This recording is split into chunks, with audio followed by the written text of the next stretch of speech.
A nursing home in Taiwan hires strippers to dance for the old people. King Charles is a bit of a princess after the queen dies. And Pierre Poilievre becomes the conservative nominee. All this on the Ostee podcast.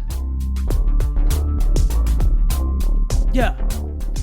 That's right, motherfucker. Let's start with the, we're supposed to start with the main story, which is Pierre, but let's start with the nursing home because that one's my favorite story. So this nursing home in Taiwan has all these old people, and they hired strippers to come in and dance for the old people. Now, usually what you see with these things is they bring in like a dog, and all the old people pet the dog, and it goes into every room and visits people. But this place decided to get strippers. And if you can't see it, I really encourage you to Google it. Google nursing home strippers. Because these old men are so fucking excited to see them. And at first when I saw this headline, I was like, okay, this isn't good. But then I'm kind of changing my mind when I'm watching this video,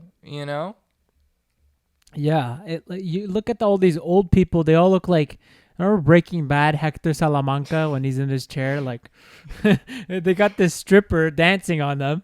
And, there's even a lady who's there, this older lady who's filming it. And it seems like it's a good experience. Right, and the strippers seem to be having a good time, too, because maybe they can see the joy that they're bringing to these nursing home people. They're not forced to be there, they're there it's their job, and the old men love it, and they love it. Yeah, they're very grabby too. They're very grabby. They are very grabby, but that's part of the thing.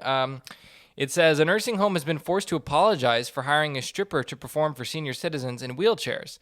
The Veterans Home, okay, so these guys are veterans, a state-run facility for retired Army personnel in Taiwan, paid the adult entertainer for a steamy show to celebrate the Mid-Autumn Festival, an important holiday in Chinese culture, whereby people gather to celebrate the rice and wheat harvest of the season. Videos of the raunchy performance, which took place last Thursday, was filmed by an attendee, and it went viral on social media quickly. The kinky clip showed the masked-up erotic dancer in lingerie giving one elderly man a lap dance and thrusting her breasts into his face. The man doesn't appear to mind. However, he can be seen squeezing the woman's assets as she enthusiastically writhes her body. Other nursing home residents clapped along and enthusiastically seemed to relish the raunchy show. But this is where all the people come and ruin the fun for everybody. The senior care facility was hit with a backlash and subsequently released a statement saying the intention of the event was to entertain residents and make them happy. We are very sorry for the offense that was caused. Who is offended by this? I don't know, man, but that sucks because now these old men, this is the last time. Imagine like you're from the second floor and you heard this happen and you're like, well, thanks a lot, guys. We're not going to get it anymore, You fucking ruined it for all of us. Yeah, like the one day you didn't go to the party, you find out what happened at the party.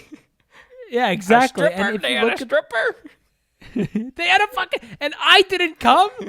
If you look at the video or the pictures, you look at the other old men, and they're like jealous. Look at that one there who's, the one with the girl posing kind of like, I don't know if he's like touching her private part there. That one old man looks like he's envious. He's like, come on, hurry up. I want it to be my turn already. God damn it. Oh, you're right, dude. I see it. Yeah, he's pissed off.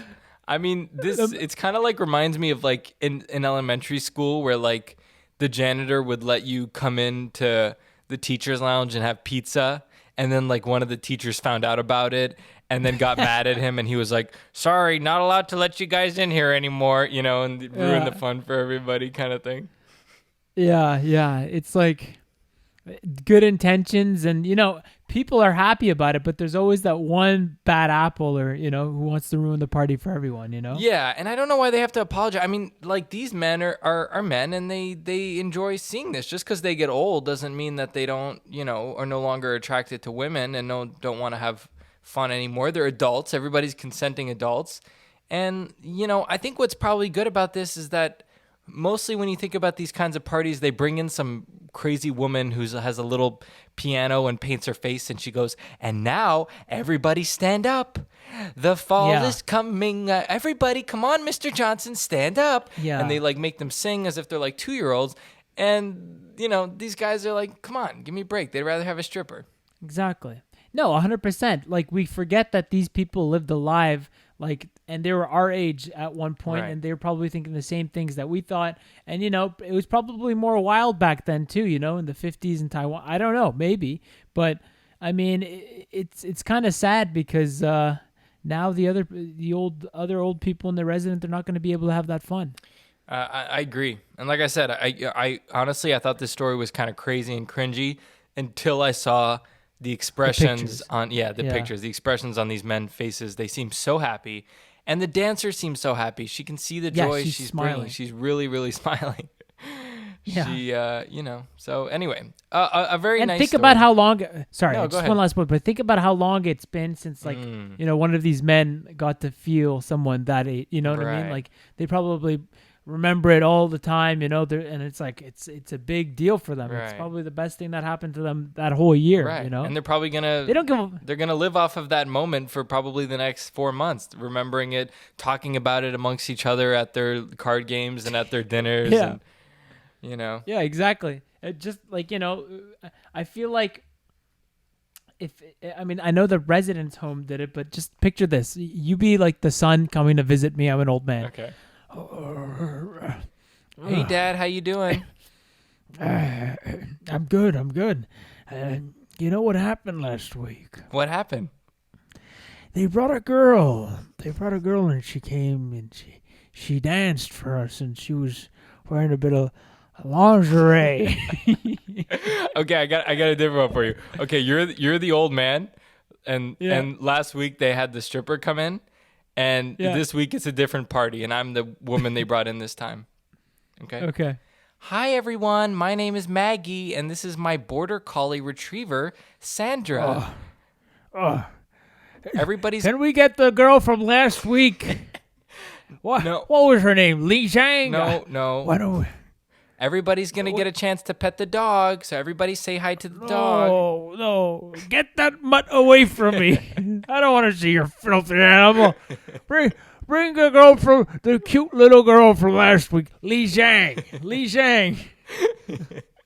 No, but my what I was trying to get into with the bit is that, like, you're the son, you're visiting me, and I'm like, listen, you don't have to come anymore. You just hire that stripper from last week. I think that'll be good enough. Well, I think that they've discovered something. I mean, look, honestly, I had never even considered this. I remember when I first heard that they were sending dogs into old people's homes, I remember thinking, wow, that's such a good idea. Like, dogs are so loving and caring, and it gives old people something to pet and care for. Like, what a great idea. And now I see they're bringing strippers in. I have the same reaction. I'm like, wow, what a great idea. Honestly, imagine they built a strip club in the senior home. That could be a big moneymaker for the Dude, place. I think if you had an old people's home, you know how they all have amenities, like, oh, this one has a pool and it has a bowling alley. If you built one with a strip club in it, I think that would be like genius idea. It'd be a game changer. And by the way, not just for girls listening to this, not just for men. I think they should have male strippers too for the women, and let them have fun in their golden years. Yeah, exactly. Friday is for the boys, and then Saturday's for the girls. Exactly. They just get the strippers come with their big dongs, and the girls fish. Oh, that's lovely. You know what? It would probably be a gold mine for those strippers, because these old people, like, what, they have all this money in the bank saved up, and what do they spend their money on? Like fucking crackers and like little groceries and stuff. No, yeah. They blow all their money on the strippers. But then you'd get the fucking kids who are like, God damn it, I want my like the will, the money from the will. Exactly. They'd try to come and shut it down. Exactly. They totally would. They'd be like, Dad, you can't be spending money on strippers. Son, I never fucking loved you. I like Li Zhang. I'm going to give her all my money. She actually listens and cares about what I have to say. She's not checking her phone every time she's here. Li Zhang deserves it more than you piece of shit. Dad, you gave her $1,000 last night. Yeah, I did. It's better in her pussy than your pocket. I don't want to talk to you anymore. Give me Li Zhang. Dad, but what about You have all this money. You've worked so hard, and you're just gonna blow it away all on these strippers? Or maybe he's like, Dad, for your birthday, I thought we could have a party and we could bring your grandkids. We could have Sandra and Jason come over. No. Bring Li Zhang. Bring Li Zhang. Bring Li Zhang and the rest of the crew. All right. I gotta cut us off here so we go out on a high note. Yeah. All right. Okay, so that's the nursing home stripper thing. Wait. Sorry. It's like we can't bring Li Zhang, but we'll bring Grandma because they're trying to cut the cost. I don't know. Anyway, that's kind of greasy. All right. Okay. So over the weekend, we had some pretty big news in Canadian politics. It was the primaries to select the Conservative candidate, and basically they had the election, and the guy who won's name is Pierre Poilievre, and he won with it by a landslide. He won by a whole lot. So 68%. Yes, he got 68% of the vote, so almost 70% of the vote. So let's go through the candidates quickly, and I want to get your thoughts on each one of them. And we'll end with Pierre. So first we have Scott Aitchison, who only got 1% of the vote. Now this guy is a guy from, I think he's from like Alberta or Saskatoon or something like that. Mm-hmm. And he's kind of your average NPC fill in the blank Canadian guy. You know what I mean? Yeah. Just a regular white guy. Yeah, just a regular white guy. Then you got this guy Roman Baber. He's kind of like the loser of the group, in my opinion. He's got the weird haircut, right? The Julius Caesar hair. Yeah, he's got like the bowl cut that his mom did for him on the way out the door, you know? Yeah, exactly. I'm Roman Baber. I'm going to deal with you. That's Joe Biden. And he always kind of acted like the loser. Like he would always be like, yeah. I know I'm not the most popular guy on this stage. Like he would always kind of shoot himself in the foot. Yeah, but he ended up getting 5%. He got more than Scott Aitchison. People liked him. I don't know why people liked him. Maybe they saw themselves in him or something. Well, I think that's pretty much the best way you could put it. Because everyone else is like, hi, aha, like they're right. He wasn't too intense, But he also didn't seem like he really wanted to be prime minister. He didn't really seem like he cared that much. He looks like a janitor. He doesn't look like a prime minister. Well, like imagine this guy going up against Xi Jinping. Exactly.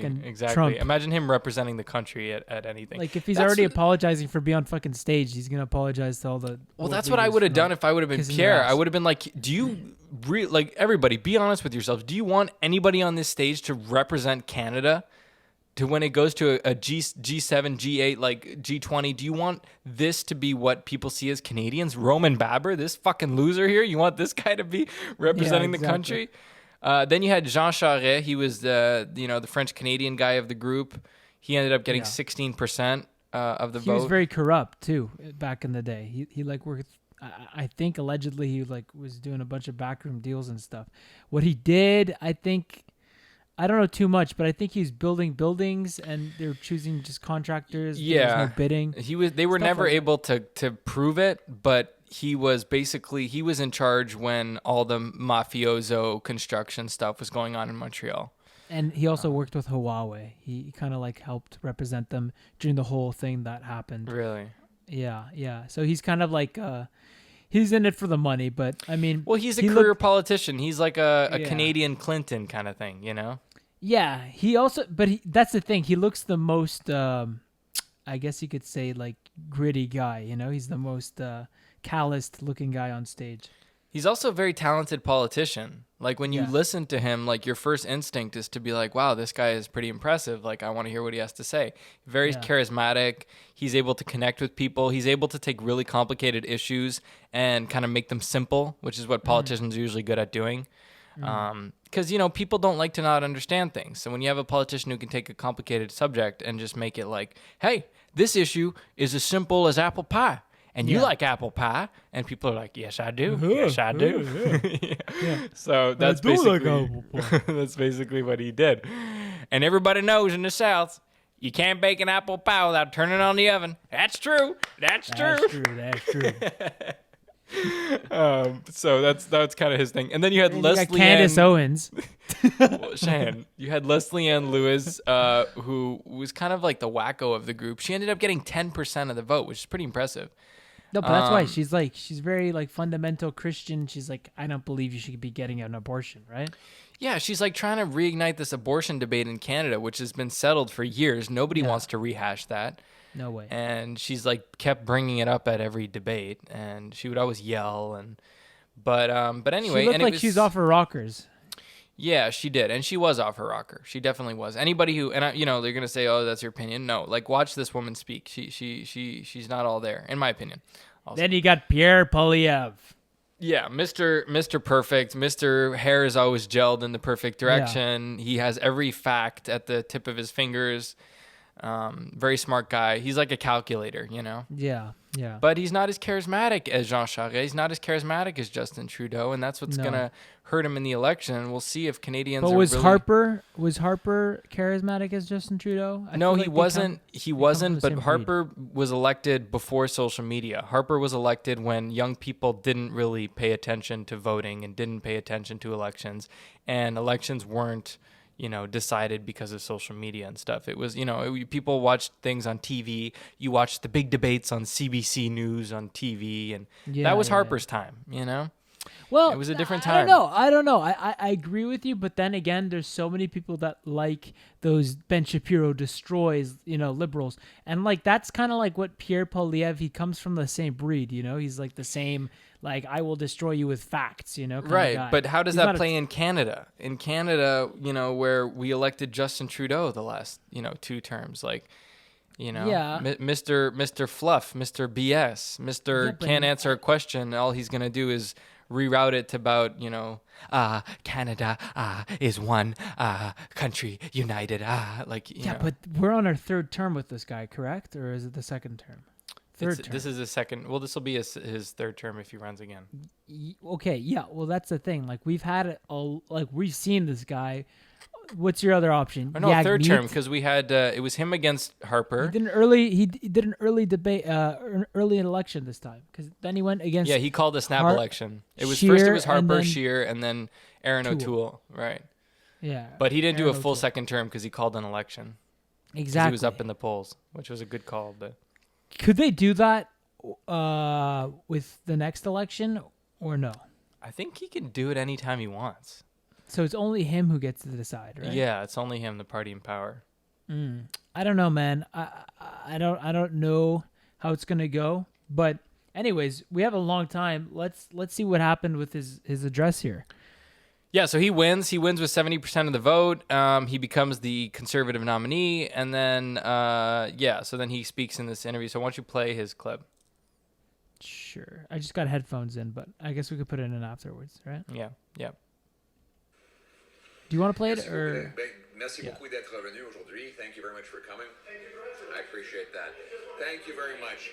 I appreciate it. Appreciate your presence here today. Before I begin, let me just say that thank you very much. I'm being heckled here by. Thank you very much for your congratulation. Thank you very much for your questions. I'm going to begin my remarks now. Justin Trudeau is out of touch, and Canadians are out of money. The cost of government is driving up the cost of living. $500 billion of inflationary deficits have bid up the cost of the goods we buy and the interest that Canadians pay. And that is why we are experiencing 40-year highs in inflation today. Furthermore, inflationary deficits are also the inflationary taxes that are driving up the cost for workers and businesses to produce the goods that we buy. On top of that... So I played a little bit more of it because I wanted people to get a taste of him. You can kind of hear in his voice that nasally thing. You can kind of get a picture of him. He wears glasses. Like I said, his hair is always perfectly gelled. But yeah, he's getting heckled in that clip. Wait, but then he confronts the heckler. You don't see? Oh, he does? You want to keep going? Yeah, he confronts it, yeah. Okay. Trudeau proposes yet more spending to bid up costs even further. The more he spends, the more things cost. It is just inflation. And here we are today with 40-year highs in inflation, where Canadians are spending more just to feed themselves, to heat their homes, and to buy a home in the very first place. The reason that, look, yeah. So I mean, we have basically a liberal heckler who snuck in here today. Pause it. We have basically a liberal heckler. Trump would be so different. He'd be like, excuse me, I'm talking right now. Get him out of. But this guy's like, we have a liberal heckler. You know, keep it going. But just these are the little things that I want you to like look compared to. Yeah, sorry, hold on. My AirPod is giving me an issue here. I'll put the other one in. Yeah, but you're gonna see. It's kind of almost painful to see him like control the situation. Well, we've been playing the clip for a while. Does it get better? Should I keep going? It does. It does. Sorry for not. I should have like looked at a better time, like when it plays. But just keep playing it because like you'll see. All right. Okay. Right. Are you going to let me make my statement? From the guy who actually reported first on the Prime Minister breaking the law. Yeah. Are you going to let me make my statement? Ask a question. Say yes. I've actually never seen you heckling the Prime Minister. Ask Minister Baer heckling the Prime Minister. Look, bottom line is this. Yes, I will taking 2 questions at the very end. Thank you very much. So I'm going to start my statement again. And hopefully this time without interruption. That's basically it. I mean, it keeps going because like the guy has no respect. He keeps like interrupting him like in between. But I don't think he handled it well. You know, if that was me, like I would have kicked him out. I agree, and I don't know why there wasn't anybody there to kick him out. The other thing though is that is not the type of behavior that Canadians respond well to, in my opinion. Right? So in America, what people will cheer when Donald Trump is get him out of here. Get him out of here! Like where people like that sort of aggressive, tough, behavior. And back in my day, they would have brought him out of here on a stretcher. Yeah. Don't you miss the days where they'd rough him up? Like that type of stuff doesn't play in Canada. Now that said, he does appear weak on this, and this isn't something that I'm noticing for the first time here. You noticed it in the debates. In the debates, all of the candidates knew that he was the front runner, and they were all trying to take shots at him in their answers. And he didn't really respond well to it. And especially when he would be answering and somebody would be talking over him, trying to attack, he wasn't good at like firing back. You almost have that look in his face where he seems weak. It almost like you're seeing a little boy being bullied. That's what you see in his eyes. No, I completely agree. And there's instances in this clip where you see his eyes. He almost looks like he's waiting for the guy to come back and punch him again and to interrupt him again. He's like waiting for that cue. He's not taking charge of the situation. And I mean, the liberal heckler thing is like, it's almost like a half-ass insult. It doesn't seem like I agree with you. It doesn't fly with Canada, but if that's going to happen, why not just take the Canadian approach and be like, excuse me, you're being very rude right now, and I'm trying to give a speech, and I'm not going to be able to do it if you keep doing this. So why don't you stop being a baby and let me do my speech? That's way, not liberal heckler, what is that? I totally agree. I think you should have taken that approach. I should have been like, that's very rude. There's a lot of people here that have come to hear this speech. I've prepared for it myself. Can we please get this man out of here? I would have done the same thing. But he doesn't take that. And hopefully, we're very early on in the race. So somebody from his staff, hopefully is going to point this out and they're going to work on it. But yeah, no, he doesn't give an appearance of strength or anything in this case. No, but yeah. And that's the thing. It's when he talks, it's very scripted. It's like, and just inflation, it's not like, he's got his talking scripted. points and he gets kind of baffled when you try to push him away from those things, 100%. He's not very good at improvising or just going off script. And he looks tired in this clip. I don't know if he's been pushing really hard, and hopefully he gets to take a little break now before he starts going after Justin Trudeau. But he looks tired. It's true. He does look pretty tired. Okay, you want to move to the next story, King Charles? King Charles? You mean Princess Charles? Yeah, Princess Charles, which also leads us into the topic of the day. So let's go ahead and cue that off.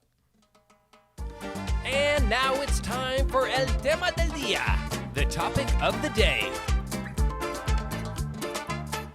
Okay, so the topic of the day is to be humble and kind, and we are seeing what not to do with King Charles. Cheyenne, you want to introduce this story? Yeah, I mean, the other day I was scrolling on my feed, and then I saw a video of King Charles getting pretty angry and refusing to clear off a messy desk because he's getting dragged so much for it. I mean, now he's getting dragged for it so much, but yeah, he has like this attitude where it's like, I won't do this. And if you watch the video, he like almost looks at the servant or whatever, like he's like, do this, just do it. Like, and it's literally like a thing that he could move over. You know what I mean? A little thing. Yeah. Do you see the video? And then Yeah. and then today he gets frustrated because he has to use a pen. Like he's whining about a pen over here. Yeah, I mean, look, he's the king. He's the king of England now. And he was Queen Elizabeth's son, and he's raised in royalty, you know? He's the definition of being born with a silver spoon in your mouth. Mm-hmm. So, you know, this is a guy who's never had to do a day's work in his life, and he just parades around and waves and shakes people's hand. Everybody who meets him is meeting royalty, right? So they all look at him in the eyes as if he's you know, this amazing person. And so, yeah, what does it give? He's too good to clean off a desk. Yeah. Yeah.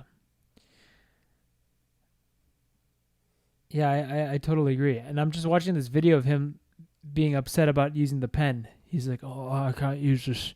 Oh, God, I hate this. Oh, look, it's going everything. Oh, I am King Charles. I hate this. The planet must change, and we must all start becoming more considerate with what we do. Oh, yes, bring me a new pen. This one is not good. I want a plastic pen. Please bring me a plastic pen. One that I can't reuse later on. Yes. Oh, yes. You know what I mean? It's like, shut the fuck up. Yeah. Yeah, he's maybe being a little bit of a baby. But you know what? He's gonna do that for the rest of his life, and nothing's gonna change. It's true. Okay, the next story. Well, let's make the final point on that. Be nice. Be nice with people. You know, when you're in a store and you're talking to fast food workers, and just be nice. Like, would you want to be in their position? Like I've noticed this thing where like people think that to be rich and to be like cool and famous is to be rude to like service workers and people that are below you. Like, that's not cool. Don't do that. I was at AMC the other day. We went to see a movie. And AMC, I guess, because they're kind of like they're not doing well after the pandemic. They have this new thing where it's like A-list members. You can join like AMC and pay like monthly, and you're like an A-list member. And there's a special line for you for popcorn that you get to cut everybody else. And there's a special line for you to buy tickets. So you cut everybody else. It's like Nexus. It's like Nexus, and then you get to choose like the best seats in the theater to sit down. You have like first class seats in the theater. And so I'm in the popcorn line, the regular line, because I'm not an A-list member of AMC, unfortunately. And like this girl is with her boyfriend in the A-list line, and she keeps like trying to go, but like our line is really, really long, and everybody's kind of like rushing to go every time there's a free person to give popcorn. Like they're trying to cut her off. And so she starts to get pissed. And then finally when I go, I like pretend like I don't see her. So I run to the person to get there before her. And she comes up and she's like, excuse me, I'm an A-list member. And like literally like 3 people have cut in front of me. And she starts like yelling at this guy. And it's like, lady, like what the fuck are you doing? You know what I mean? Yeah. Like she thinks she's so good because she's an A-list member of AMC. Like, look, you're yelling at the popcorn guy. Like, you know, like it's not a good look. And you know, why don't you be a little bit nicer to him? Because it's Saturday night and he's fucking serving people popcorn, and you probably wouldn't want to be doing that. So I just think people need to like relax and they need to be a little bit nicer. That's all. That's the point. No, yeah, for sure. I mean, that's the thing. Like, you walk in there like a king, you know, you think like, oh, just because you can order all these things and that person's doing you something, you know, a service, you have to tell them like in a way of authority, you know, but Right. I guess that's the problem. People have been taught that the customer's always right, and most times they aren't. And they take out their frustrations on the service worker. Yeah. You know, their boss is a dick to them at their work, and they take it out on the guy at McDonald's. Stupid.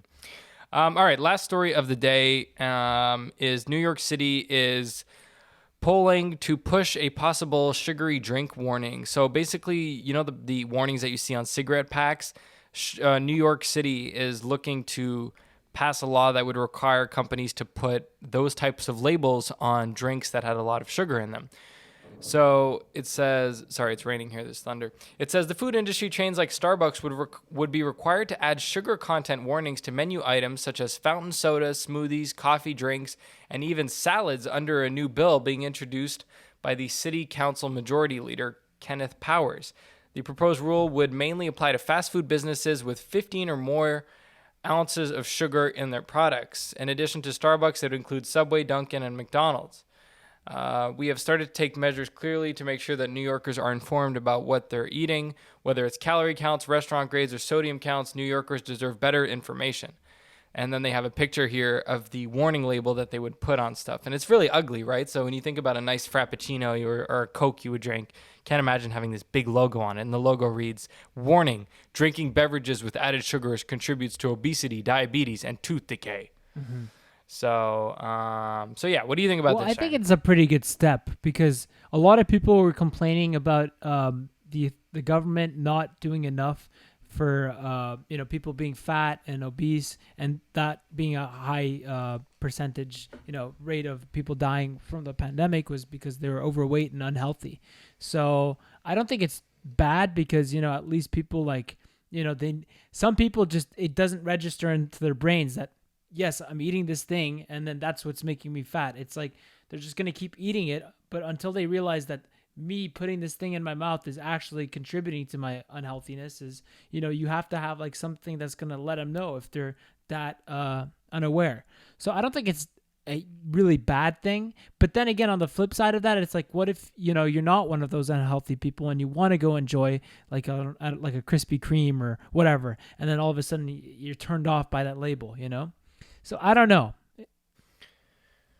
Yeah, I agree with everything you said. I think people need to be reminded that, having a Coke every day with all that sugar is going to cause you long-term effects to your health, and very serious ones. Heart disease, diabetes, like these are not diseases that you want to get. They're going to cause you to die at a very young age. And, we have that message drilled into us when it comes to cigarettes. We know that's bad. We know it's going to kill us. When we're smoking a cigarette, we think about that. I mean, I say we, I mean in general, but people think about that. And the same thing doesn't necessarily happen with sugar, right? You eat a chocolate bar or drink a Coke, you don't necessarily think, oh my God, this could possibly kill me. And obviously one of them won't, but if you're having one every day.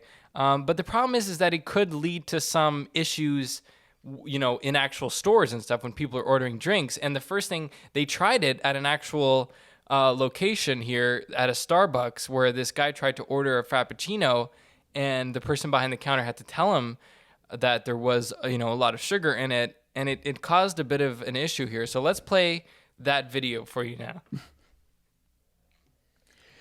Yeah. Hold on, I have it here. Yeah. I would like to... Hello, sir. Welcome to Starbucks. How can I help you? Yeah. I'd like to order the bacon sandwich, the breakfast bacon sandwich, 2 actually, make that 2, and a large caramel frappe. Okay, would you like that toasted? Yeah. I'd like it toasted, please. And I'd like a large frappuccino with whipped cream and a caramel, and if you could put no ice, please. Okay, no ice. And do you want caramel drizzle on the top? Yeah. A lot. If you could put a little extra, actually, that'd be great. Okay, sir. Just to let you know, with the new New York City law, I am obliged to tell you that this beverage has more than 50 grams of sugar, which is 3 times your daily dose intake. Oh. Would you still like to order it? Let me see the menu. Actually, I think I'm just gonna go with it. I think I'm just gonna get what I want to. Okay. Okay. Yeah. Okay, sir. Just so you know that the large is 3 times your daily intake for sugar. If you take the smaller size, it's only 1 time your daily intake. Would you like to switch it to small? Just let me think about it for a second. Do I want a large? Do I want a small? Small is better for me. Medium. Yeah. I think I'm gonna get a large. Okay, is that just for you, or are you gonna share that with someone else? I think I'm just gonna share. I'm gonna have it myself. Yeah.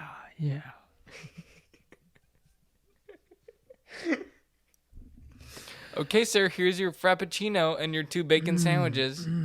Thank you so much.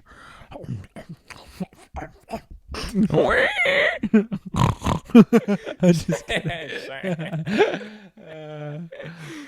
All right, well, that's the video. So you can see that, it can cause, I mean, just look how long that took in the line.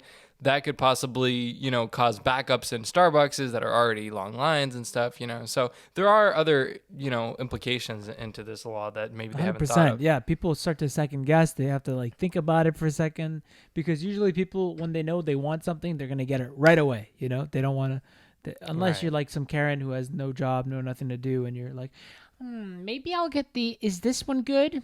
Actually, I'm going to try this one, Actually, on second thought, can I actually add, or like someone... Is it too late to change my... Is it too late to change my order? Yeah, exactly. Or like fucking trying samples out. Yeah, exactly. So yeah, it's something to consider. I think it's a good intention, and their heart is in the right place, but they're not thinking of all of the possible side effects of it. Yeah. I think we don't need this law. All right, everybody. Well, that's the show for today, for Wednesday, September 14th. Thank you. We'll be back on Thanks for Friday. listening, guys. We'll be back.